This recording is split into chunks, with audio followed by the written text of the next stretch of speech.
we encourage you to subscribe to MedSearch Moments wherever you listen to podcasts.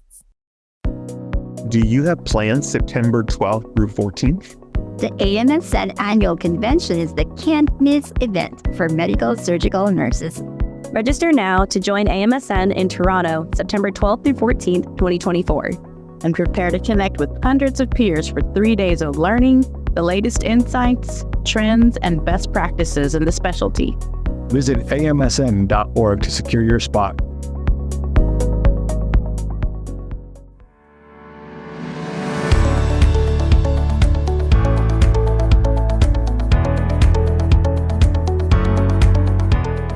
This is Eric.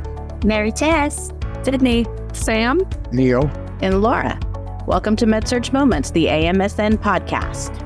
This podcast is an engaging look at the lives of and surrounding medical surgical nurses. We're proud MedSurg nurses just like you, sharing our stories, insights, and experiences to support you in your nursing journey.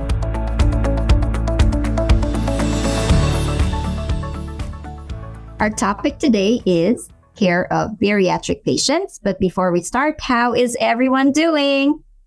Doing good. I have some news, actually. I submitted an abstract for the AMSN, and my poster submission got accepted. So I'll have a poster in the AMSN conference in Toronto later this year. So Laura, we get to take pictures with you next to it? Next to my poster, absolutely. Yeah, like you're going to be there presenting. We take pictures. Like we knew her when. Congratulations. Thank you. So if anybody's wondering, when you do any type of project or you have any type of data or study, whether it's process improvement or a QI project, something like that, you can write it up as an abstract and submit it to any nursing conference when they have a call for abstracts. And there is a team that reviews your project and they select certain ones to present at the conference.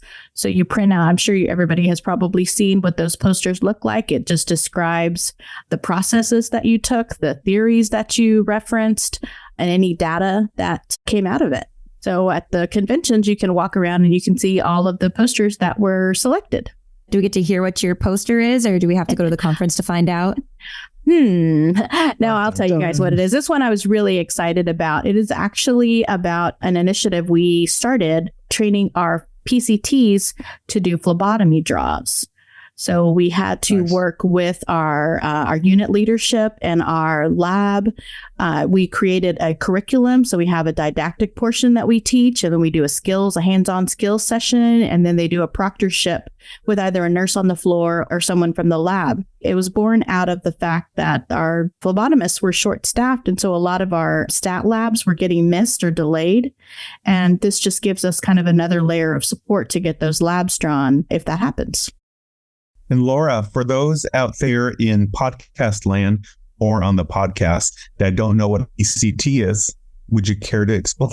Oh, I'm so sorry. I didn't realize that. Okay. Yes, that is a patient care technician. You might also hear them called certified nurse assistants, patient care associate, something like that. It's the techs on the med-surg floor. That's awesome. I'm sure the PCTs are excited to get those hands-on skills. Yeah, because a lot of our PCTs are in nursing school, actually. So they're the ones that jumped on this idea. Oh, yeah. I'm sure. Like I remember getting asked, I was a CNA too going through school. And so like the nurses loved it because it's like something else they could delegate out, but give you the experience to do.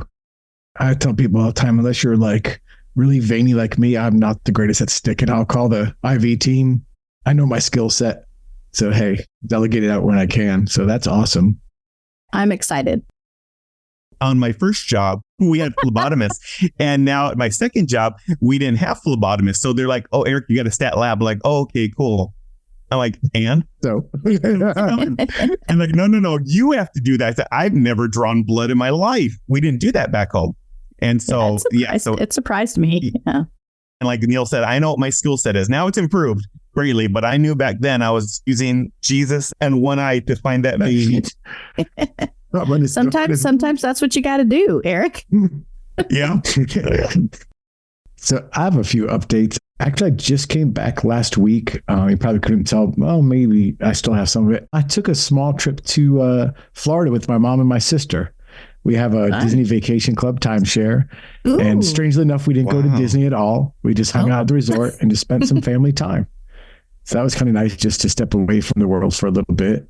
And of course, school's in its second last semester doing practicum for my MSN.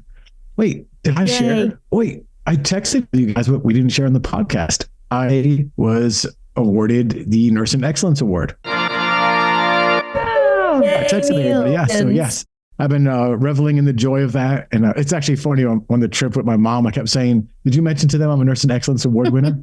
Is that why we got good service? I thought you were just carrying the award around with you, Neil. I would, my mom looked at Do I need to print that on leave the that in the t-shirt for hotel you? room. She said, leave that in the hotel room. Yeah. But yeah, that was great. The chief nursing officer of the building came out and stuff. It was really a warm, pleasant surprise. And I think the best part of it was I've only been at my hospital now for 2 years, although I've been in the field as, almost like 15 years altogether. And so it was nice to be recognized. Definitely made everything feel worth it in the end. So that was really, really nice. And we got a $125 gift card to a really nice restaurant. So honestly, I guess coming from a family of nurses it felt like dad was watching over me and my grandmother. Oh, that's Great so honor, nice. Neil. Great. Yeah. Well, for me, not as exciting as Laura's poster or Neil's award, but I just got back from the Eras tour. Taylor Swift's Eras tour in Madrid. Wow. Wow. That was amazing. My mom actually flew out from the States and my college roommate flew out from the States. So it was me, my mom, my college girlfriend, one of my girlfriends here. We all went. We had front of stage tickets. It was amazing. It was an incredible experience. So I'm jealous of everyone that had gotten to see it in the States, but we got the new era. So we got the extra era in the show. So it was amazing. I'll be remembering that for a while. That's exciting. I'm kind of jealous. I'm jealous too. For all my Swifties out there. Yeah, because a lot of people flew out of the States, just to go to Spain, I heard. That's cool. Yeah, a lot of people have been coming out to all the Europe shows I've been seeing. So I'm excited to see everywhere that she goes. She had a couple little lines in Spanish and the crowd went crazy. It was hilarious. Oh, interesting. Wonder if tickets are a little easier to get out of the country with all of the issues we're having here in the States getting tickets to shows. Yeah. Or it's expensive. They were a little bit cheaper, I think. Not necessarily easier because it was also through Ticketmaster, which is actually a little more complicated because every country has its own Ticketmaster. Oh, wow. So if you were trying to get the pre-sale tickets, you had to make a Ticketmaster account for Portugal and a Ticketmaster account for every country. So we just happened to get the pre-sale code for Spain, which made it a lot easier. But it was still Ticketmaster. I was in the queue within seconds and there was 30,000 people ahead of me. And we're having trouble getting the merch that we were supposed to get with our tickets. And it's a whole thing. But still, incredible show. Loved it. So if anyone's still thinking about buying those plane tickets to Europe to come see the show, highly recommend it. If only. I would do that. My brother was into Singapore and he's not originally from Singapore. So he had to flew to Singapore. And he said it's a great experience. Until now, he talks about it. I'm like, stop talking about it because I can't go. But I'm glad you were able to do that. Yeah, especially with my mom. It was such a nice experience to be there with her for it. So it was fun.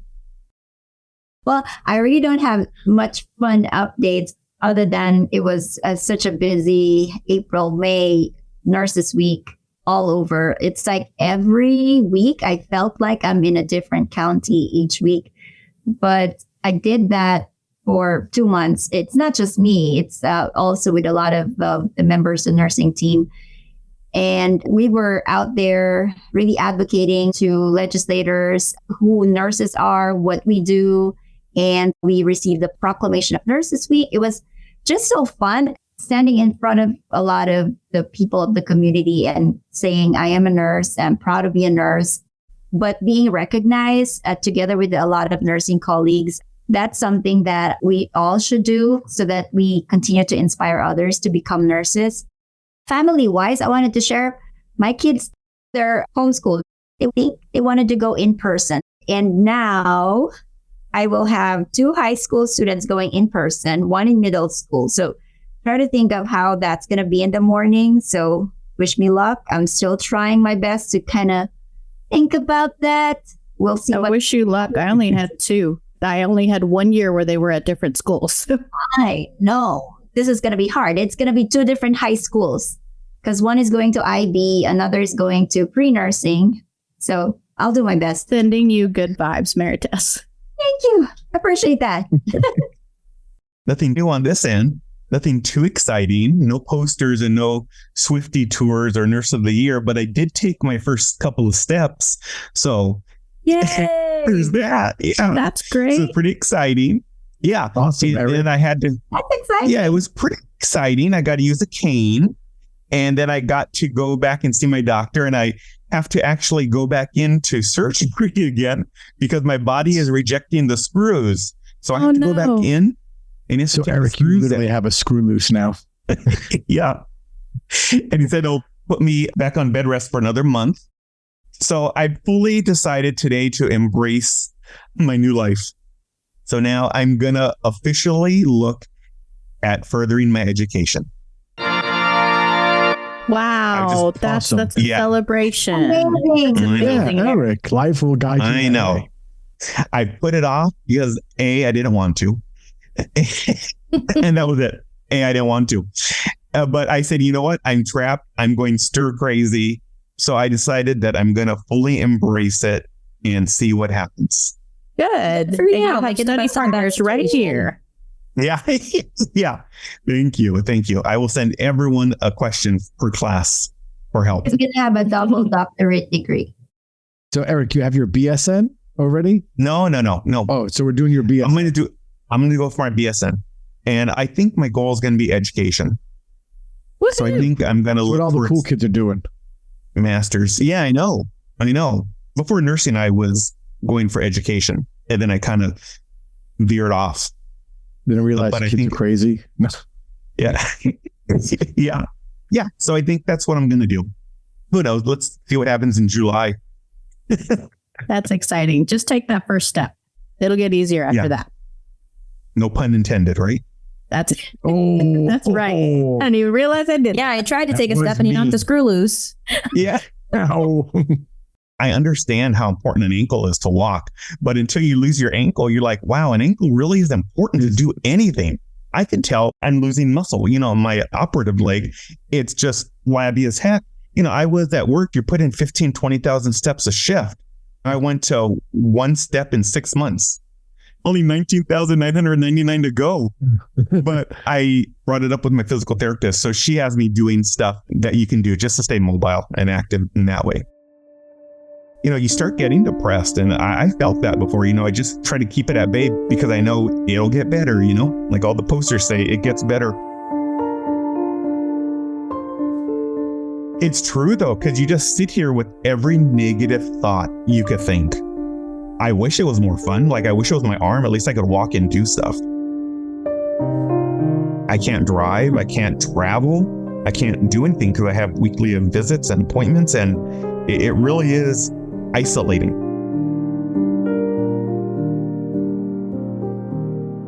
And it's funny because I say isolating because then I get people visit and I'm like, well, I don't want to see. Please go. So it's also, Please go. please isolate me. Well, why don't we move on to our topic, the care of the bariatric patients? And to get us started, I thought I'd share the reasons why I submitted this topic. A year ago, there was an education request that came to us in our department asking for bariatric surgery education. And so we started doing our learning needs assessment. What was it all about? We found out the nurses, med-surg nurses particularly in one of our surgical units, they really do not need a lot of knowledge about the pre-op, the post-op care, but realizing that they needed information about sensitivity training. So I really wanted to focus on that topic because I felt like if that was part of our learning needs assessment, I feel like this is something also that may be relevant to others, especially those who are working in the med-surg units. when I say sensitivity training, it perhaps also includes our personal biases. So I wanted to start with statistics. It's very common, and I looked it up just to share the numbers. In 2020, according to the World Health Organization, there's approximately 650 million adults with obesity and 42 million children. I was surprised with that number because that's a lot of children. And most of the patients that go to our facilities, they do experience not just physiologic complications, but also psychological. So I want to ask, what has been your experiences in caring for bariatric patients, and perhaps focusing on sensitivity, but also if you want to share other ideas and information about bariatric patients? My brother was actually a very heavy-set person.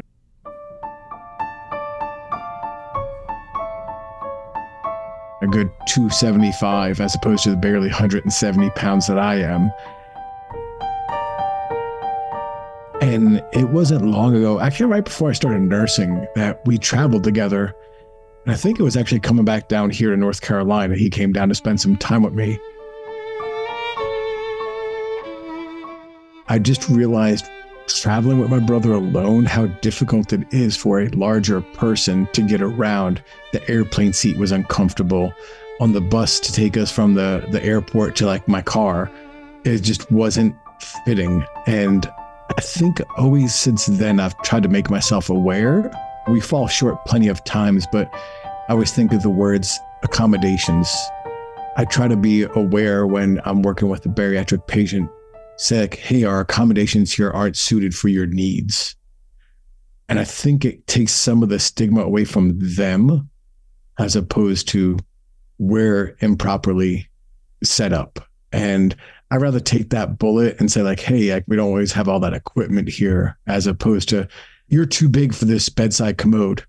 It sounds just mean, as opposed to like, these materials aren't proper. We don't have the right accommodations for you. Hold on one second.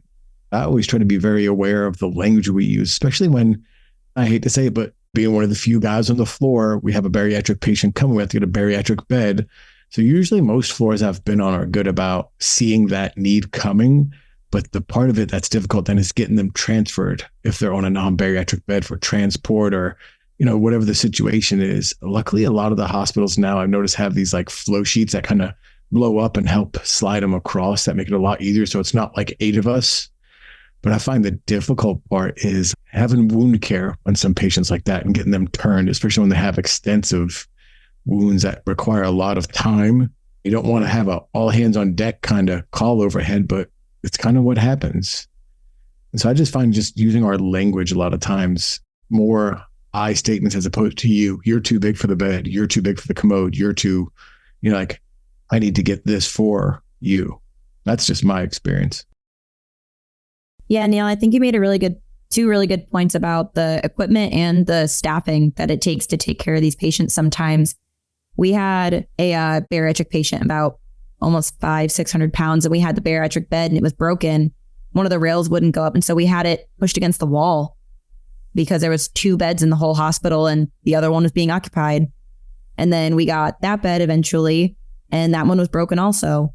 You never want to push a patient's bed against the wall to prevent them falling out. But when you have no other bed that you can put them on, having to change your language to meet that sensitivity of this isn't a you issue, it's a us issue for not being able to take care of you. And then the same thing with the turns and toileting and wound care, being educated on all the different creams and powders and making sure that when you're washing your patients, you're getting everywhere. I had this one patient that I was talking about with the bed. He was so funny and so nice about his situation, but we'd be giving him his daily bed bath and he'd go, can you help me wash my wings? And he'd lift both arms up. We'd just wash his pits and get everywhere. And he'd like laugh when we were putting all his creams on. So those patients usually have a good spirit, but definitely being educated on the equipment and everything that you need to take care of them. Like you said, when you had 2 beds in the whole hospital, that's us too. It's not just the education, it's actually having the equipment. We've got 60 beds on our unit and I'm running around and everyone trying to find a bariatric commode because we have like 3 on the floor when you've got 12 patients that require it. There's been a couple shifts where you have to take it and wipe it down or sanitize it and share. It also falls on the facility to see our needs are changing. Our patient population is changing. Like Neil was saying about still showing dignity and respect to people from different situations. Yeah, I think another consideration that we need to keep in mind is our words have more power than we realize sometimes. So we need to pay attention to how our patients are reacting to things that are said and checking in on them. You know, if they suddenly have a change in demeanor, maybe let's find out why. Did somebody say something insensitive? We need to call attention to those things and check in on them. I always make reference to there's always psych on every floor. And a lot of times, a lot of the obesity problem, there's a big mental health problem. A big part of it's depression, and foods are easy addiction to be okay, eating too much. And food's a comfort thing. That's the beginning of it. So if you kind of don't help with the language and the attitude of yourself, you know, you can really inspire someone for change. Actually, I know a nurse that she herself lost, I want to say over 100 pounds because she was a bigger woman and she was discharging someone and doing a teaching. And he kind of said, what am I to listen to you for? You know, you could barely make it down the hall without losing your breath. It hit hard for her and she really changed up. And, you know, she actually lost some weight, got bariatric surgery, and she still continues to work out and eat right. And you don't realize the little spark you could change in that. But I think a big part of their situation is mental health. It's undiagnosed depression that you kind of binge eat or closet eat. So I think we also need to really try to own in on what's going on that this has gotten this way. You said, Neil, about the focus on mental health. Like what Sydney said, it's not about you. It's not about the patient really that caused all these. And based on literature, they really did everything they can, but it's just their metabolism. It's everything else that's really happening. There is a model that says RESPECT model, RESPECT. And I heard it from Eric a while back. You have to really respect, but they did a really nice acronym on how we can be sensitive to patients in this population. R is for rapport. We need to establish that rapport, be careful with what we say. E is for equipment and environment. Make sure that we have the right equipment. And if we have administrators out there, to Eric's point, make sure, you know, we have our equipment, what they need. S is for safety. Ensure that it's always safe. P is for privacy, because everybody needs privacy, but because they do have special accommodations, just like what Neil said, we need to ensure their privacy. I like the letter E, encouragement. We need to say words of encouragement to them, such as, you know, you can do this, keep going, things to encourage them. C for caring and compassion. And letter T for tact. And this is my favorite. Wherein as nurses, we should try to avoid looking like we're frustrated with the situation, because I can imagine this is hard. You know, we're really trying our best to care for our patients, but in this situation they're in, there are so many special considerations, and perhaps, you know, just like what you said, you can't find the right equipment and you get frustrated, and they see that.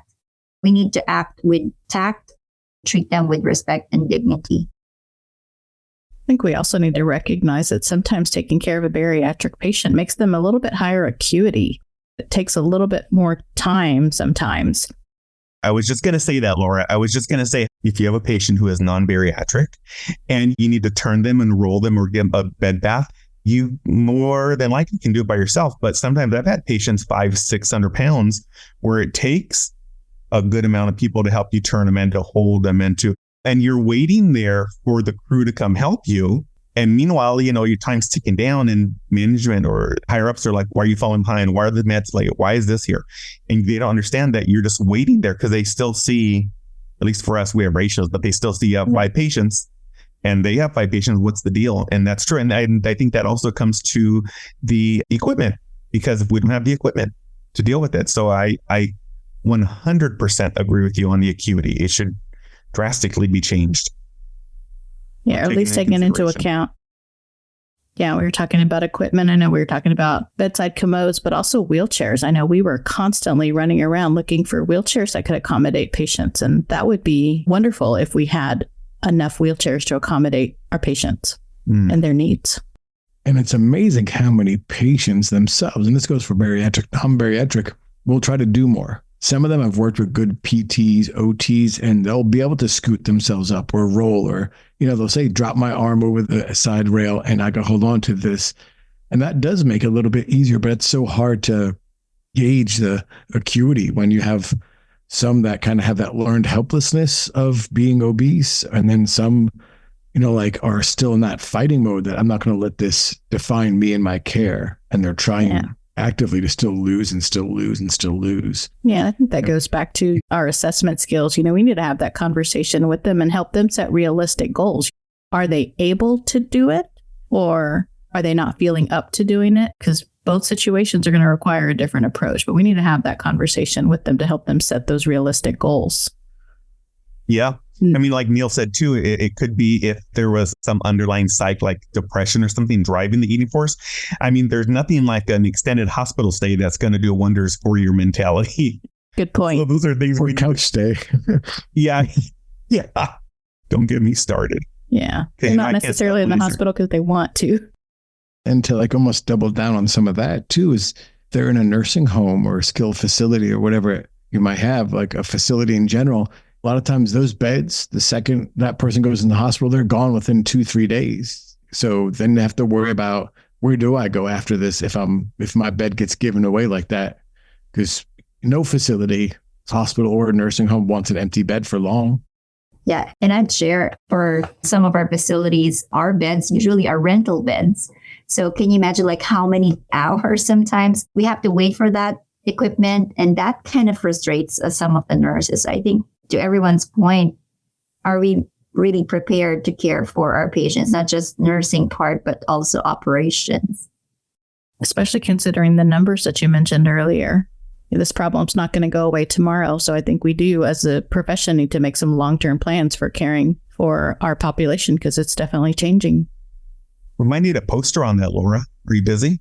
Hey, that's a great idea. Maybe we could partner on that, Eric. In all honesty, actually, Eric, you're kind of in an interesting situation. Have they talked to you about making sure you exercise more and decrease your caloric intake, being you're not as active? I mean, I wonder on the doctor side, the medical side of this is, do they look at immobilization of some of our people, and that's how it starts? I'm on a workman's comp case, so I'm lucky if my employee ID number still works. So I don't think they really take my personal needs into consideration. No, I hear what you're saying, but truthfully, I need to stay mentally active, because you're right. Because once you start down that slope, it's rough. It's rough. So I can see where this would come from. Yeah, no, and I think you bring up a good point. We need to think about, right now you're in this position because you have an injury, but there are people that maybe because they are obese, they do not have the ability to get up and move. I'm proud of Eric leading himself, but I think I know kind of where you're going, Laura, because it's true, when you're immobile and you're not doing anything, it slows down your metabolism. You're immobile, you have slow metabolism. Now you don't. The only thing to do is eat. You don't know what to do with those dark clouds when they come. Yeah. Yep.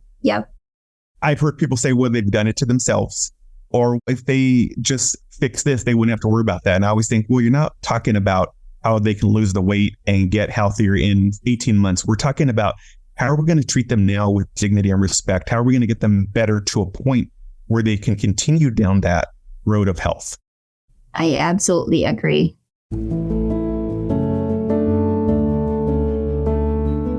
Well, believe it or not, we're just about out of time. But before we go, let's quickly summarize what we've learned. In some ways, it all begins with sensitivity training in how we communicate and talk about our bariatric patients. More I and us statements, less you statements. Approach every situation with dignity and respect. Use the respect model. R for rapport, E is for equipment environment, S is for safety, P is for privacy, E is for encouragement, C is for caring and compassion, and T is for tact.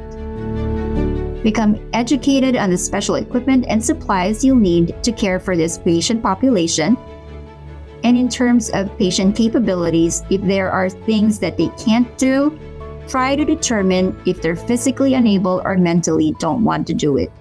With many of these patients, there are underlying mental issues. Thank you for joining us. We'll see you next time. We look forward to connecting with you on the next episode of MedSurg Moments, the AMSN podcast. In the meantime, we encourage you to subscribe to MedSurg Moments wherever you listen to podcasts. To reach us, use hashtag MedSurgMoments on your social posts. Or send us an email at amsnpod@amsn.org. That's amsnpod@amsn.org. We're all AMSN members, and if you love MedSurg Moments, we invite you to become a member of AMSN. You can learn more at www.amsn.org.